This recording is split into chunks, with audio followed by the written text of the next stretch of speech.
Hello students, मैं राजेश झा आप सभी का एक बार फिर से स्वागत करता हूं अपने इस यूट्यूब चैनल ऑनलाइन पाठशाला में। आज की अपनी मैथमेटिक्स की क्लास को हम कंटिन्यू करेंगे सेट थ्योरी के दूसरे और जो कंसेप्ट्स हैं उनसे, जिसमें यूनिवर्सल सेट है, पावर सेट है और फिर ऑपरेशंस ऑफ सेट्स। उससे पहले आज मैंने विचार किया है कि मैं थोड़ा सा आप लोगों से बातचीत करूं। तो आप में से बहुत सारे ऐसे स्टूडेंट्स होंगे जो जब 10th में उन्होंने एग्ज़ाम दिया, उनका रिजल्ट आया तो बहुत अच्छे मार्क्स आए। बहुत अच्छा एक शानदार रिजल्ट सभी सब्जेक्ट में, स्पेशली साइंस सब्जेक्ट्स और मैथ्स में आया होगा। आपको सभी अपने रिश्तेदारों ने और जो भी आपके जानने पहचानने वाले लोग हैं, सब ने आपको सजेशन दिया होगा कि आप IIT JEE के लिए तैयारी करें, आप इंजीनियरिंग को अपना एक कैरियर बनाएं। बहुत अच्छी बात है। बहुत सारे आप में से ऐसे भी स्टूडेंट्स होंगे जिन्होंने 10th में जो उनकी एक्सपेक्टेशन थी उस तरह का उनको मार्क्स नहीं मिला होगा, एक्सपेक्टेशन से कम मार्क्स मिला होगा। कुछ ऐसे भी बच्चे होंगे जिनको अपने स्कूल में साइंस ऑप्ट करने में दिक्कत आई होगी। बहुत सारे ऐसे भी हो सकते हैं कम मार्क्स आने की वजह से, जब उन्होंने ये इरादा दिखाया होगा अपने परिवार और परिवार के बीच और जो अपने जान पहचान वाले लोग हैं उनके बीच, तो उनमें से कई लोगों ने उनका सामने ही या पीछे भी इस तरीके से मजाक बनाया होगा कि देखो मार्क्स तो इस तरीके के आ रहे हैं और ये इरादे कितने बड़े लेके चला है, इससे तो होने वाला कुछ है नहीं। बेटा, मैं एक ही बात कहूंगा कि अगर आपके अंदर लगन है, अगर आपने अपने अंदर एक इस तरह की लगन जगाई हुई है कि मुझे यही काम करना है, तो आप उसको डेफिनेटली कर पाएंगे। आपको कोई भी ताकत नहीं रोक सकती, संसार की कोई भी परिस्थिति नहीं रोक सकती। आप अगर पूरे इरादे से, तन मन धन जिसको कहते हैं ना, वो पूरे इरादे से अगर जुट जाएंगे और इसको एक चैलेंज, एक चुनौती की तरह लेंगे कि मुझे करना ही है, तो संसार की कोई ताकत आपको इस बात से, सफलता से रोक नहीं सकती। बस मैं एक बात कहना चाहूंगा आपको कि अपने इरादों पर अटल रहें। अपने इरादों पर हमें अटल रहना है। अगर आपने सोच लिया है कि मुझे IIT JEE में ही एडमिशन चाहिए, IIT में एडमिशन चाहिए, मुझे IIT JEE क्रैक करना है, मुझे एक रैंक लेकर उसमें आना है, तो आप अपने इरादों पर अटल रहें। उसके लिए आपको जितना भी परिश्रम करना पड़े, आप उससे पीछे नहीं हटेंगे। देखो, सीधी सी बात है, जीत और हार तो आपकी सोच पे निर्भर करता है। जीत और हार आपकी सोच पे निर्भर करता है। मान लो तो हार है और ठान लो तो जीत है। मान लो मन में अगर ऐसा आ गया कि ये मेरे बस का नहीं है, बहुत कठिनाइयां हैं, बहुत दुश्वारियां हैं, मैं कैसे करूंगा, मैं तो पहले भी पिछली क्लास में भी मैथ्स मुझे अच्छे तरीके से नहीं आता था, तो एक तरह से ये गिव अप करने वाली बात है, समर्पण की बात है। और समर्पण करने वाले अगर चाहेंगे कि उन्हें सफलता मिल जाए, तो ये असंभव है, असंभव है। राइट? तो हमें क्या करना चाहिए? हम सीधी सी बात कहेंगे कि हम अपने इरादों पर अटल रहेंगे, उसके लिए हमें जितना भी प्रयत्न करना पड़ेगा हम करेंगे और सफलता निश्चित होगी, क्योंकि जीत और हार हमारी सोच पर निर्भर करता है। अगर हम मान लेंगे तो हार होगी और अगर हम ठान लेंगे तो जीत होगी। मैंने एक ऐसे ही कभी एक छोटा सा गाने की दो पंक्तियां मुझे थोड़ी याद आ रही है, मैंने सुना था, अभी एक संदर्भ आया तो मैं बोलना चाहूंगा। उसका उतना नाम हुआ है जो जितना बदनाम हुआ है, उसका उतना नाम हुआ है। एक्चुअली ये मुझे इसलिए याद आया क्योंकि देखो, जब आप मैंने अभी कहा कि जब आप शुरुआत करते हैं तो कई सारे ऐसे लोग होंगे जो आपके इरादों को कमजोर करना चाहेंगे, आपको ऐसा कहेंगे। वो कोई निकटतम भी हो सकता है, वो भी हो सकता है जो आपसे ईर्ष्या रखता हो। कोई बात नहीं, जो भी हो, लेकिन वो आपके इरादों को कमजोर कर सकता है, आपको इस तरह के सुझाव, सजेशन दे सकता है कि आप ये नहीं कर पाओगे। और अगर आपने फिर भी उसकी बात नहीं मानी तो वो आपके पीछे आपकी बुराइयां, आपके ऊपर हंसना, ये सारा काम कर सकता है। लेकिन फिर वहीं पर एक बात मैं कहता हूं कि जिस जिस पर ये जग हंसा है, उसने इतिहास रचा है। याद रखना, जिस जिस पर ये जग हंसा है, उसने इतिहास रचा है और आप भी इतिहास रच सकते हैं। आप हमारे साथ बने रहिए, हमारे हर बात को समझने का प्रयत्न कीजिए। जो भी सुझाव आपको देते हैं, आप उसको उसके ऊपर चलने का प्रयास कीजिए और आप अपने इरादों पर रोज सोच कर देखिए, कायम रहिए और सोच कर देखिए कि आज मैंने उस इरादे पर कितने स्टेप्स आगे बढ़ाए हैं। प्रेरणा मिलेगी आपको कुछ करने की।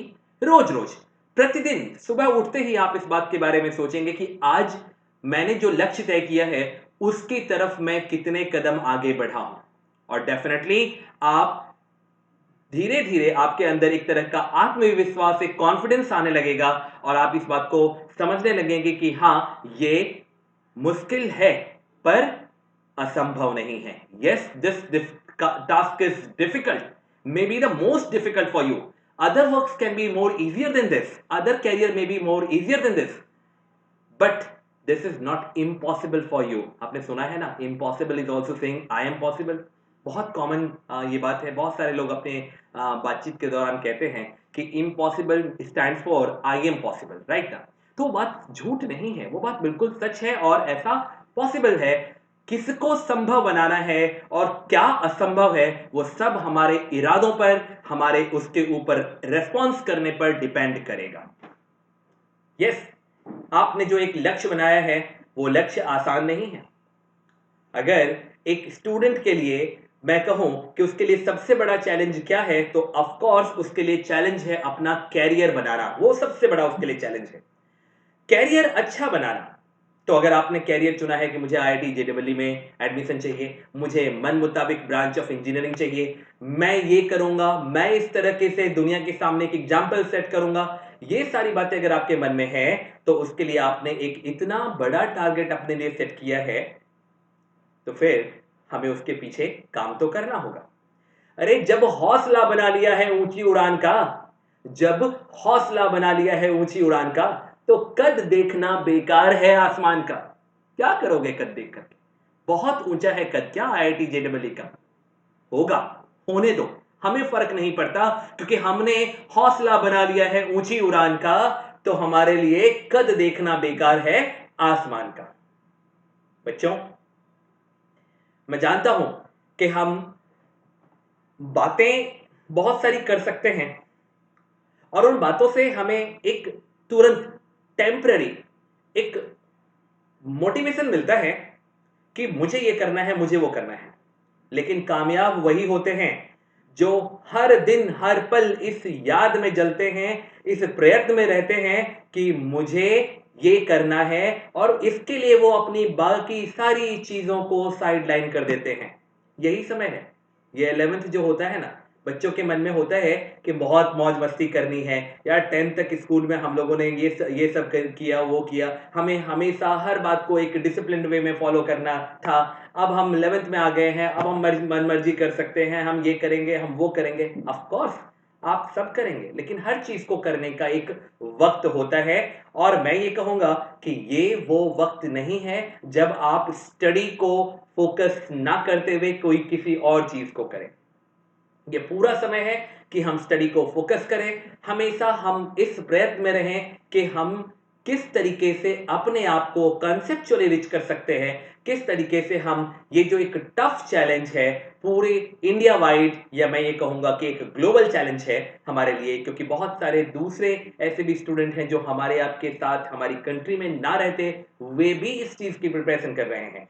तो इस तरीके का जो एक चैलेंज है हमारे सामने, जहां सफलता सिर्फ एक मीगर क्वांटिटी ऑफ स्टूडेंट, बहुत कम लोगों को मिलने वाली है, उसमें हम अपने आप को कैसे बनाएं, हम उसमें कैसे रीच करें, हम किस तरीके से वहां पहुंचे, ये सारी बातें हमारे अपने, वो कहते हैं ना कर्मा वर्क्स, तो हमारे अपने कर्मों पे डिपेंड करेगा, हमारे कर्तव्य पे डिपेंड करेगा कि हम क्या कर रहे हैं। बहुत कठिन तपस्या का वक्त है, सैक्रिफाइस का वक्त है। बहुत सारी चीजें हमें छोड़नी पड़ेंगी, बहुत सारी चीजें जो हम जिसको बहुत एंजॉय करते हैं। मैं पर्सनली नहीं आना चाहूंगा कि आप इसे छोड़े उसे छोड़े, वो आपके अपने ऊपर डिपेंड करेगा। अब आप इस तरह के एक मैच्योरिटी लेवल पे आ चुके हैं कि आप बेहतर समझ सकते हैं कि आपको क्या इग्नोर कर देना चाहिए और किस चीज को आपको बहुत ही सीरियसली लेना चाहिए, बहुत ही सिंसियरिटी के साथ लेना चाहिए। So that will depend on your wish. आप उसको अपने आदत में, अपने दिनचर्या में, एक डेली रूटीन में शामिल कर लें कि आपको किन बातों को अभी इग्नोर करना है, किन बातों के साथ आपको इंटैक्ट हो जाना है। ये सारी बातें आपके अपने विश पर डिपेंड करेगा। आप एक प्रॉपर शेड्यूल, एक शेड्यूल बनाएं अपने पढ़ाई का। उसमें आप ये देखें कि आप किस सब्जेक्ट को कितना समय दे सकते हैं, कितना रिलेटेड है वो आपके करियर से। ये सारी बातें तय करते हुए आप आगे बढ़ने का प्रयत्न करें। ऑनलाइन पाठशाला की पूरी टीम आपके साथ सदैव तत्पर है। मैं दोबारा कहता हूं और बड़े ही जिम्मेदारी के साथ कहता हूं, ऑनलाइन पाठशाला की पूरी टीम, मैथ्स हो, फिजिक्स हो, केमिस्ट्री हो, पूरी टीम आपके लिए ऑलवेज रेडी है, सदैव तत्पर है। आप जिस भी तरह की सलाह देंगे, जिस भी तरह का सुझाव मांगेंगे, जिस तरह की प्रॉब्लम में अगर आप स्टक होंगे और आप हमसे जानना चाहेंगे, हमसे हेल्प की आपको जरूरत होगी, हम जरूर आपकी उम्मीदों पर खरा आने का प्रयत्न करेंगे, जरूर उसको रिप्लाई करने का प्रयत्न करेंगे। आपके सारी मुश्किलों को, आपके डाउट्स को, आपके कंफ्यूजन्स को, या जहां कहीं भी आपको दिक्कत आ रही है, उन सारी बातों को सुलझाने का, उनको आपके लिए इजियर बनाने का हमारा प्रयत्न रहेगा। और ये मैं पूरे विश्वास के साथ आपको कहता हूं। तो अब हम लोग आज की क्लास को आगे कंटिन्यू करेंगे। हमें सेट थ्योरी को स्टडी करना है। सेट थ्योरी में हमने अभी तक सेट्स क्या होता है उसके बारे में पढ़ा। हमने ये भी पढ़ा कि टाइप्स ऑफ सेट्स क्या होते हैं, और उसी क्रम में हम आगे बढ़ने वाले हैं और हम सीखने वाले हैं कि यूनिवर्सल सेट क्या होता है। तो चलिए शुरुआत करते हैं।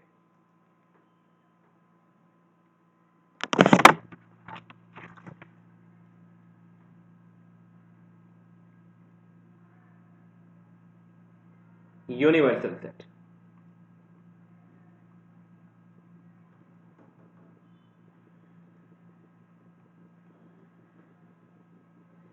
in a discussion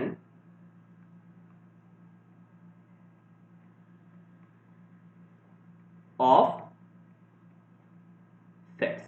देखो, जब मैं ऐसा कहता हूं बच्चों, अ डिस्कशन ऑफ सेट्स, दरअसल मैं ये कहना चाहता हूं कि अगर कोई एक क्वेश्चन है, प्रश्न है, एक सैंपल है, तो उसमें जिन जिन सेट्स के बारे में बात की गई है, चर्चा की गई है, हम उन सारे सेट्स को the member of the part of the discussion of sets कहेंगे। तो in a discussion of sets, let there be a set, there be a set which is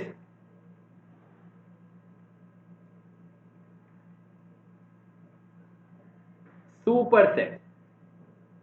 अपने इससे पिछले लेक्चर में मैंने आपको ये बताया था कि सुपरसेट क्या होता है। अगर आपको सुपरसेट के बारे में जानकारी है, इट्स ओके, नहीं है तो आप एक पिछले लेक्चर को जरूर रिव्यू करके देखें, उसे देखें कि उसमें सुपरसेट के बारे में क्या बताया गया है। In a discussion of sets, let there be a set which is superset of all remaining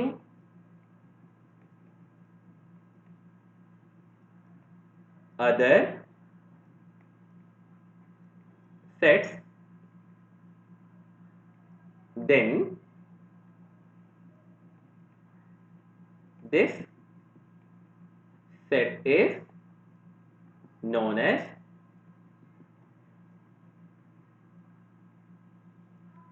universal set. देखो,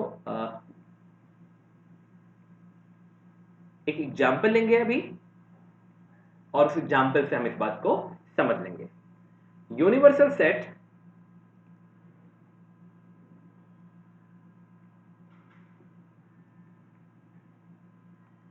is usually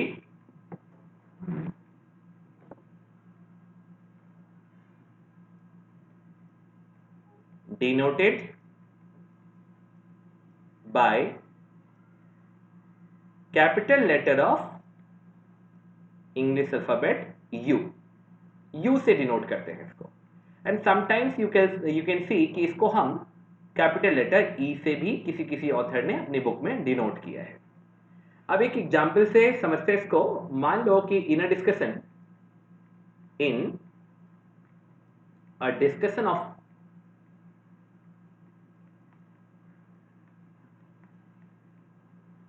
sets, let A, B, C and D be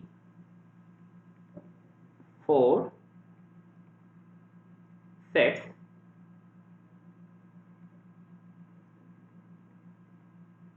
such that A equals to 1, 3, 5, B equals to 2, 4, 6, C equals to 1, 2, 3, 5, 7 and D equals to 1, 2, 3, 4, 5, 6, 7, 8, 9, 10।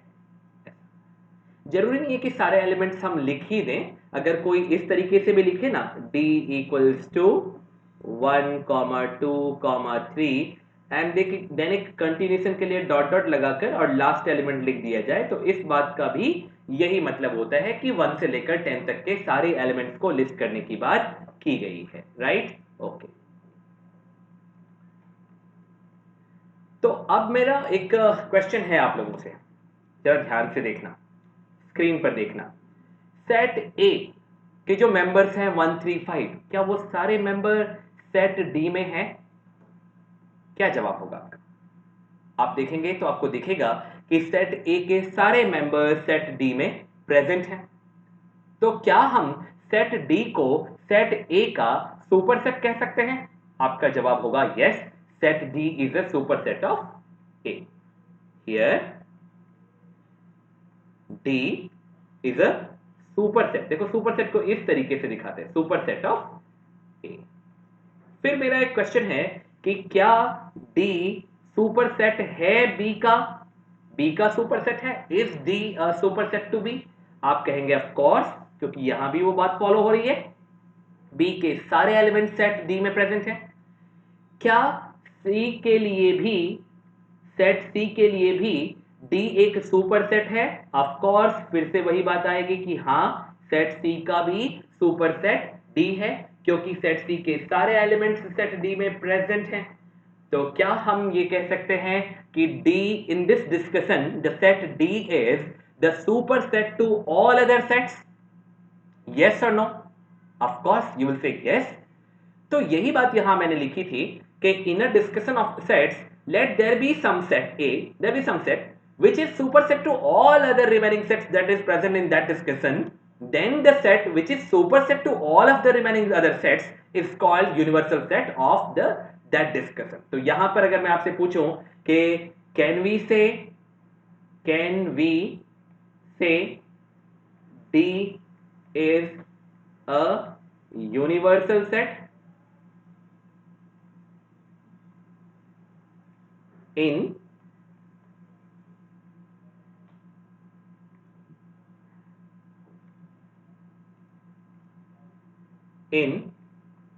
this discussion?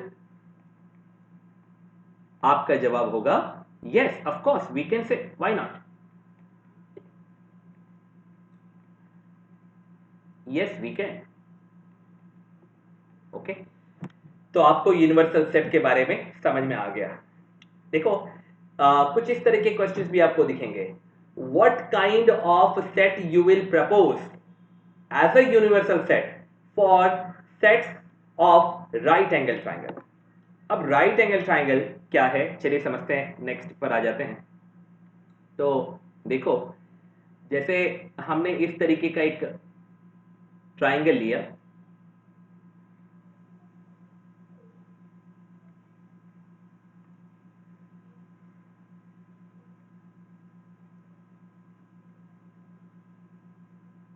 इस triangle के ये जो 3 angles हैं ए, B और सी, इन तीनों में से अगर कोई एक राइट एंगल और बाकी राइट एंगल मतलब measurement must be equals to 90 degree, और बाकी दो अगर एक्यूट एंगल हैं तो इस तरह के ट्राइंगल को हम राइट एंगल ट्राइंगल कहेंगे। सपोज करो कि ये एंगल अगर 90 डिग्री का है, angle B, this is equals to 90 degree, right? तो ये एक राइट एंगल ट्राइंगल है। अब वेरियस काइंड के राइट एंगल ट्राइंगल हो सकते हैं। मान लो थोड़ी देर के लिए जस्ट इमेजिन कि ये साइड 3, ये साइड 4 और ये साइड 5 यूनिट की है। एक ऐसा और भी हो सकता है, हम थोड़ा इस तरीके से ले लें, इस तरीके का, एक 5 यूनिट का, एक 12 यूनिट का और एक 13 यूनिट का, इस तरीके का। ये भी एक राइट एंगल पॉसिबल है। लेट पी क्यू आर, ये पी, ये क्यू और ये आर, और यहां पर हमने राइट एंगल दिखा दिया कि यहाँ 90 डिग्री है। ये 5 यूनिट का है, ये 12 यूनिट का है और ये 13 यूनिट का है, तो ये भी एक राइट एंगल ट्रायंगल है। अगर आपसे ये पूछा जाता है कि what kind of set you will propose as a universal set to all such right angle triangles, the set of right angle triangles, तो आपको क्या सोचना चाहिए? एक्चुअली आपसे ये कहा गया है कि अगर सारे राइट एंगल ट्राइंगल का एक सेट ले लें तो उसके लिए यूनिवर्सल सेट आप कैसे तय करोगे? क्या कौन सा ऐसा सेट आप इमेजिन करोगे, एग्जाम्पल में बताओगे कि ये हमारे सारे राइट एंगल ट्राइंगल के जो सेट्स हैं उसका यूनिवर्सल सेट होगा? तो आपका जवाब होना चाहिए कि set of triangles will be the universal set for set of all right angle triangles. So अगर ऐसा लिखा हुआ है कि what set you will propose as universal set for a set of right angled triangles.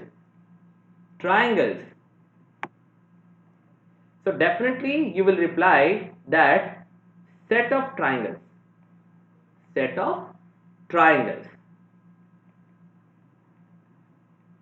can be proposed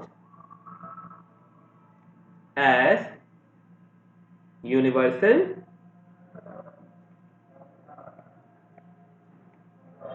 set. Okay, so इस तरीके से हम ये बता सकते हैं कि अगर set of right angle triangle एक सेट है राइट एंगल ट्राइंगल का, तो उसके लिए यूनिवर्सल सेट क्या इमेजिन किया जा सकता है। तो हम ये एक उदाहरण के साथ इसको बता सकते हैं।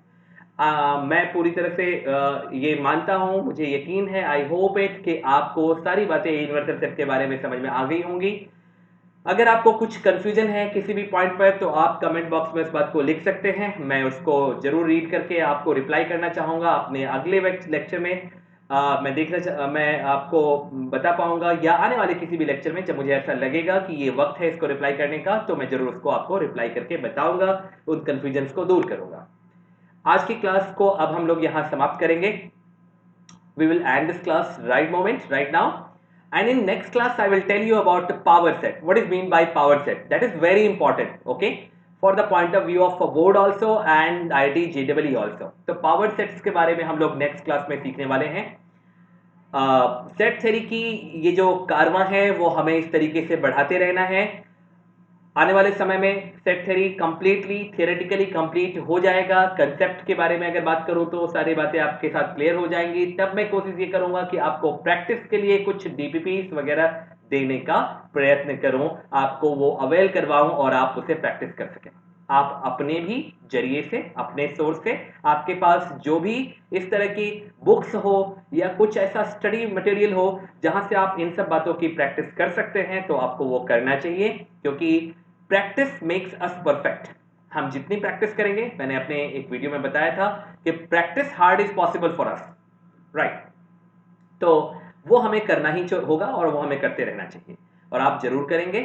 सो right now it's time to say bye bye to all of you. Bye bye, bye everyone, will meet in next lecture.